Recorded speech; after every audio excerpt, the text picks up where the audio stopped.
Today, I would like to discuss the treatment of major depression. The treatment of depression involves knowing who you're treating and knowing their situation. The treatment is multi-modal. Multi-treatment modes are used. And when I say you need to know who you're treating, because everyone's treatment plan is different. For example, if I come in and I have a woman who says she's depressed and she's living with someone, a boyfriend who's abusing her, unless that situation gets resolved in a therapeutic way, that situation will not get better. You can't treat someone for depression who's in a jail cell, for example. You can't make them feel better if they're in jail. So you need to know who you're dealing with. So the first thing I would say, if someone's being treated for depression, would be psychotherapy.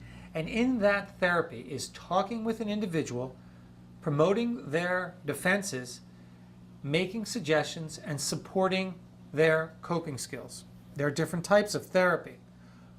Supportive psychotherapy is what I just described. Insight-oriented psychotherapy is where you help someone gain insight into their thinking to better deal with their depression.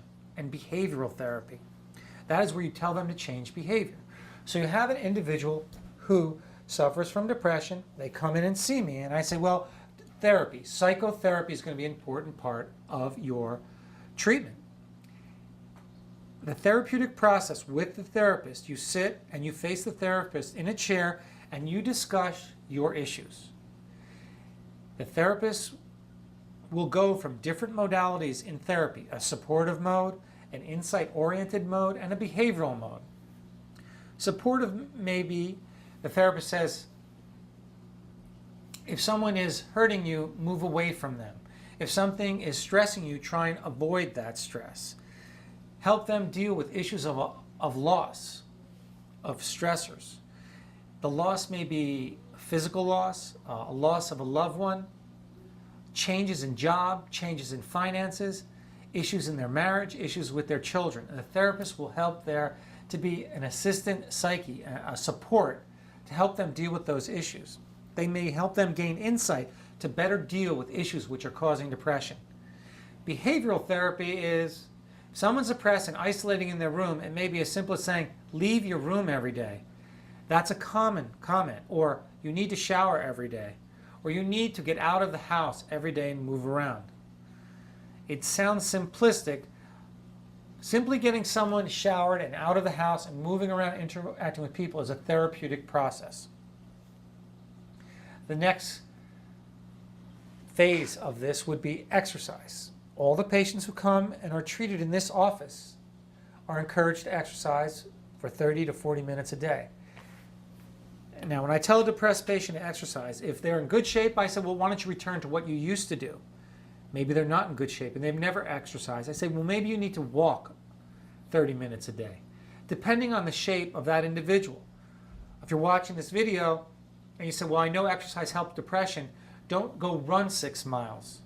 It has to be tailored to each individual. An assessment of their physical fitness is done, and then a plan is given to that individual. An elderly woman, for example, who hasn't exercised her entire life and is in her 70s, I may say, why don't you walk around the mall until you're tired? When you're tired, sit down, and then walk around the mall some more. I had a man here yesterday who was a personal trainer, and he left the gym about 6 months ago. I said, you need to get back into the gym, light weights, and get back to your workout. People who have done nothing, I may tell them to go swimming in a leisurely way. Doing something is very important in the treatment of depression. The therapy is important. The exercise is as important as therapy and medication. I can't impress this upon my patients enough. If you have depression, you need to be in therapy and you need to be moving your body, exercising every day. It's critical. It is as important as the medication. Another aspect of treatment, which I tell people, this office is in West Palm Beach, I say, get 30 minutes of sunlight a day. Get outside. People with depression are usually not sleeping at night and spending the day in bed, isolating in the room with the shades closed. Go outside and get sun for 30 minutes a day. It could make a radical difference in your mood. Another thing I talk to people about when they're depressed, and this is for my patients too, which will be watching this video. Nutrition. Don't think you're going to be suffering from depression and eating cake and candy all day and eating at random times and think your mood's going to improve. That'll make your mood worse. I have a general guideline that I tell my patients. Minimize sugar or eliminate it completely. White flour, which I tell them to eliminate completely. Salt. So salt, sugar, and white flour. I tell them to eat 4 times a day and eat healthy foods. You don't need one of these fancy diets. Lean meats, fruits, vegetables, chicken, yogurt, nuts. Let's leave it at that. Eat those things 4 times a day in little meals. And don't drink alcohol. Alcohol will be the worst thing you could do. And don't take over-the-counter sleep aids or power-boosting drinks. Those can make people anxious and more depressed. So I educate them on what they put in their body. When you come and you go to a psychiatrist for treatment, don't take all these over-the-counter meds. Try and put healthy things in your body. Don't put bad things like alcohol, salt, sugar, and white flour. Another key component is lifestyle changes. Lower the stress in your life. I had a man who was a commodities broker.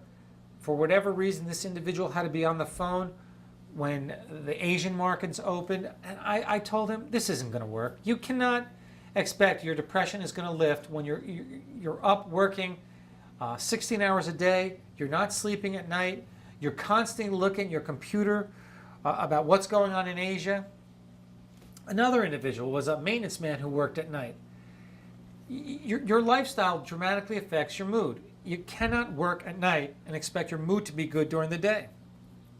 People who work at night are much higher risk for depression. Try and be in low stress situations at work. You can't expect your mood to improve when your job involves a lot of stress. You have to maybe pull yourself from that high stress.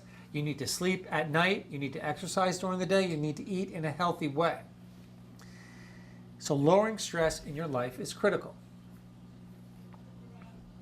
Lifestyle changes we work on with the therapist because they're very complex. Problematic relationships with wife, children, addictions, dealing with spouses with addictions or loved ones or family members who are dying.